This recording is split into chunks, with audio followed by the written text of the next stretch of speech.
Assalamualaikum warahmatullahi wabarakatuh. Salam sehat selalu guys. Jangan lupa sholat 5 waktu. Kita berusaha untuk melaksanakan semua yang diperintahkan oleh Allah dan Rasulullah, dan juga berusaha untuk menjauhi semua yang dilarang oleh Allah dan Rasulullah, melaksanakan yang sunnah dan berusaha menghindari yang makruh.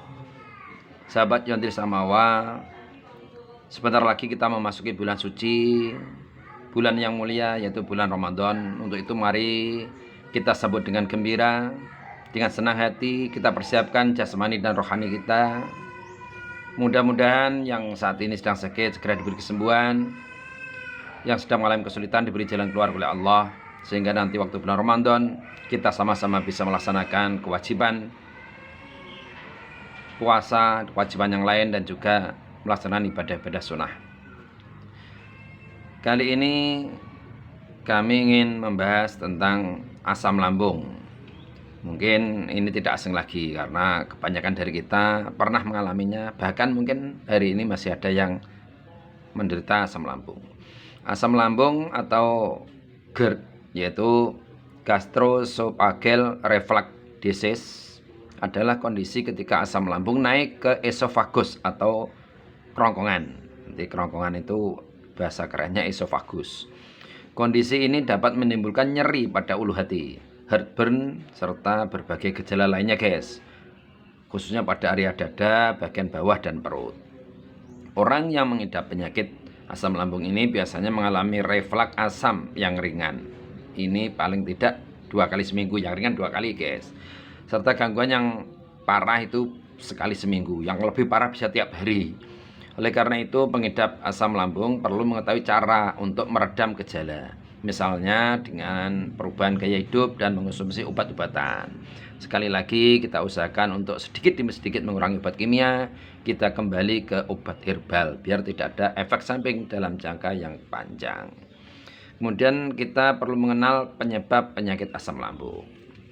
Oke, saat kita menelan, pita otot melingkar di bagian bawah kerongkongan atau yang disebut juga sphincter esofagus bagian bawah, ini otomatis akan rileks.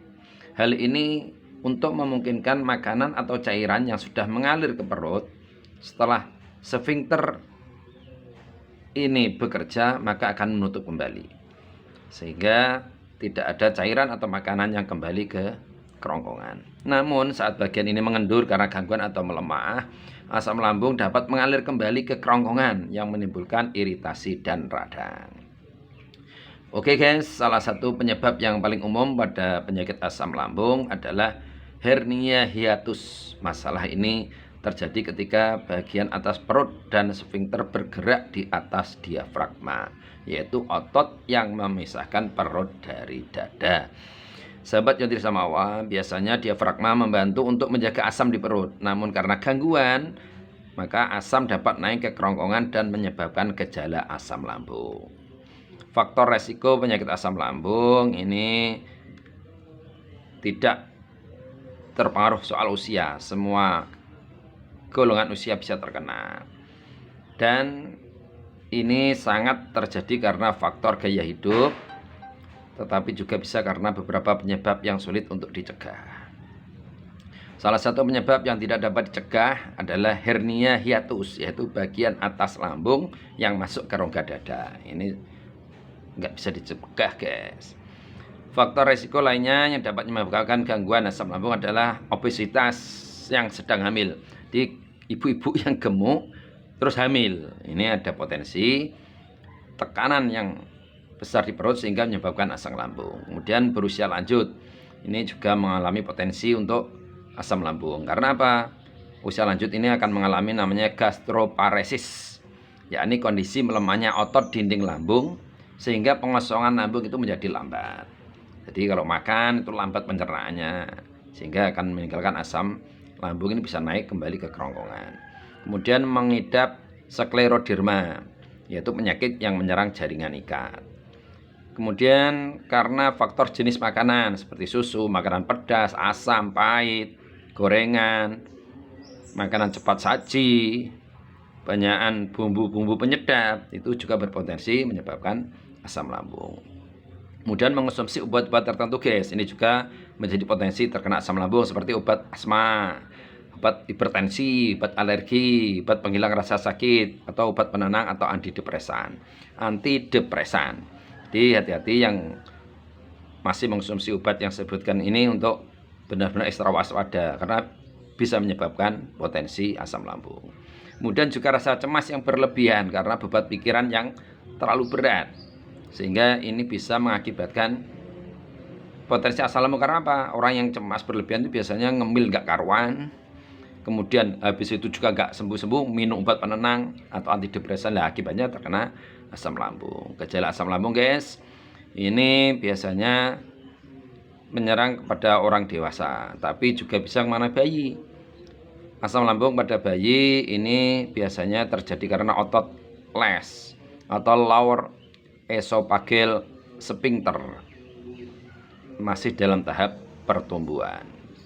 Gejala penyakit asam lambung pada bayi yang perlu kita ketahui adalah gumoh atau sendawa setelah menyusu atau makan. Jadi punya anak bayi kok gumoh atau sendawa setelah menyusui atau setelah makan, itu berpotensi terkena asam lambung. Penting guys, kita harus mewaspadai ketika gejala-gejala tersebut tidak kunjung hilang atau terus menerus saat usia sudah bertambah tahun kok masih terus, itu berarti kena asam lambung. Gejala lain yang timbul pada bayi adalah muntah kecil yang sering. Jadi muntah kecil tapi sering, menangis berlebihan, kemudian tidak mau makan, kesulitan pernapasan, tenggorokan serak, waktu tidur tersedak jadi membuatnya bangun, kemudian kesulitan tidur walaupun sudah kenyang. Gejala umum penyakit asam lambung dapat menyebabkan rasa terbakar atau sensasi panas di dada, bahkan bisa menjalar ke leher yang disebut juga dengan rasa mulas. Hal ini dapat menjadi lebih buruk saat berbaring atau membungkuk. Jadi nggak kaget kalau yang kena asam lambung itu berbaring juga sakit, membungkuk juga sakit.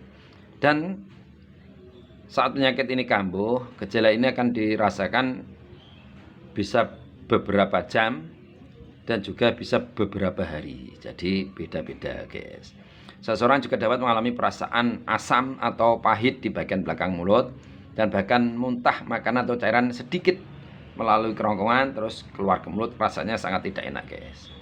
Selain itu, GERD juga dapat menyebabkan kesulitan untuk menelan.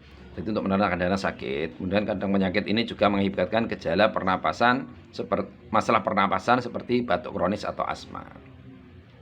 Kemudian juga gejalanya adalah batuk kering secara terus-menerus di malam hari, sakit pada bagian dada, kemudian adanya bau yang tidak sedap dari nafas kita, kemudian gigi cenderung cepat rusak atau mudah rusak. Ini juga beberapa gejala terkena asam lambung.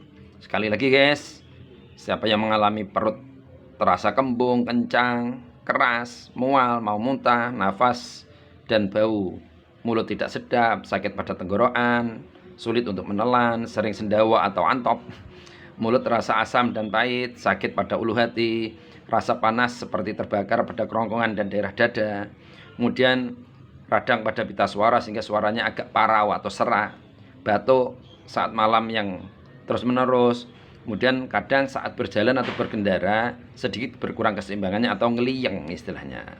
Oke guys, umumnya penyakit asam lambung ini dengan kadar ringan hanya akan terjadi pada 1-2 kali dalam sebulan. Namun jika parah ini perlu segera mendapatkan penanganan. Oke guys, bagi sahabat-sahabat Yonti Samawa yang ingin sharing kesehatan soal khususnya asam lambung, bisa chat di kami 082328404446. Terima kasih. Sekali lagi, yang belum subscribe mohon segera subscribe, like, dan jika berkenan untuk komentar. Mari kita sambut datangnya bulan Ramadan dengan penuh gembira, dengan senang hati, dengan persiapan lahir dan batin. Ingat, bagi penderita asam lambung, insya Allah dengan niat yang kuat, karena Allah Ta'ala, puasa salah satu penyembuh dari asam lambung. Yang penting saat berbuka jangan balas dendam, hindari makanan pedas, kecut, asam pahit, gorengan, minuman bersoda, dan hal-hal yang menyebabkan potensi kambuhnya asam lambung ini perlu dihindari. Jadi insya Allah dengan puasa itu cenderung akan menyehatkan penyakit lambung. Terima kasih, salam sehat selalu, salam setia, satu hati satu cinta. Wassalamualaikum warahmatullahi wabarakatuh.